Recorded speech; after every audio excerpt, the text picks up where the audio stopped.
Hello guys, ലൈഫിൽ ആദ്യമായിട്ടാണ് ഞാൻ ഓൺ വോയിസോട് വ്ളോഗ് ചെയ്യുന്നത്. അതും തക്കതായ റീസണിലുകൊണ്ട് മാത്രം. എന്താണെന്നല്ലേ, ഞാൻ പറഞ്ഞുതരാം. ഞാനിതൊരു ആഡ് ഷൂട്ടിന് പോയി.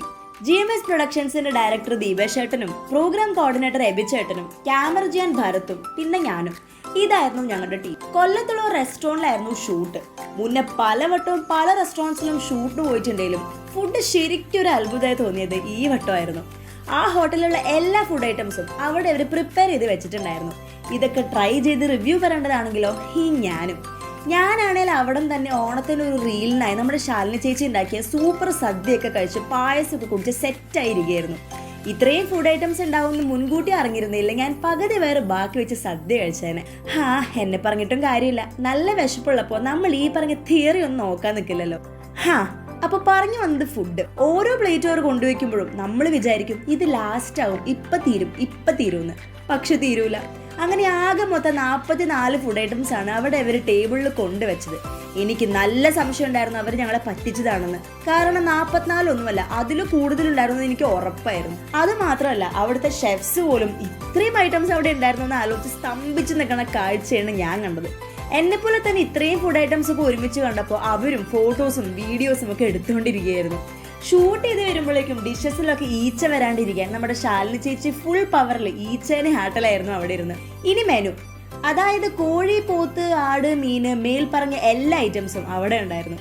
ചിക്കൻ കറി, ചിക്കൻ തണ്ടൂരി, അൽഫാം ചിക്കൻ, പിന്നെ വേറൊരു വെറൈറ്റി സാധനം നീലഗിരി ചിക്കൻ കറി.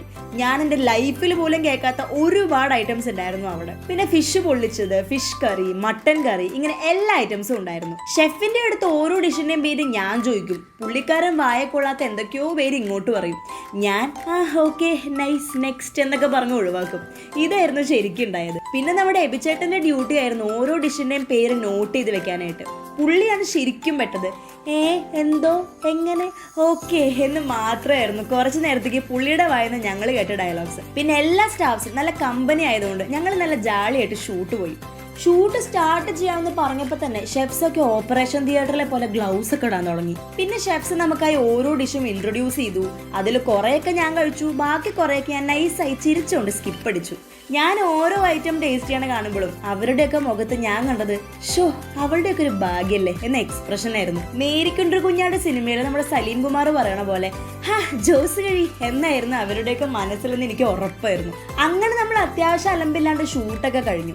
ഷൂട്ട് കഴിഞ്ഞ് ഞാൻ എൻ്റെ ഫോണൊന്ന് ചാർജ് ചെയ്യാൻ അപ്പുറത്തേക്ക് പോയി. ഒന്ന് തിരിച്ചു വന്നപ്പോഴേക്കും ആന കരിമ്പിൻതോട്ടത്തിൽ കയറിയ പോലെ എല്ലാവരും അറ്റാക്ക് എന്ന് പറഞ്ഞ് നല്ല പൊരിഞ്ഞ ഫുഡടി.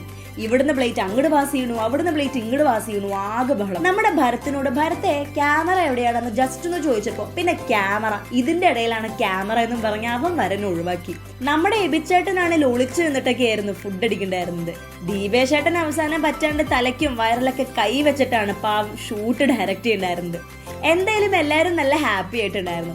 ഇനി എൻ്റെ ലൈഫിൽ എന്തായാലും ഇത്രയും ഫുഡ് ഐറ്റംസ് ഒന്നും ഞാൻ ഒരിക്കലും ഒരുമിച്ച് കാണാൻ പോകുന്നില്ല. ഇതാണ് ഞാൻ പറഞ്ഞ വ്ളോഗ് ചെയ്യാനുള്ള തക്കതായ റീസൺ. ഈ വീഡിയോ കണ്ട് നിങ്ങൾക്കും എൻ്റെ ഡിസിഷൻ കറക്റ്റ് ആയിരുന്നെന്ന് തോന്നുന്നുണ്ടെങ്കിൽ കമന്റ് ബിലോ.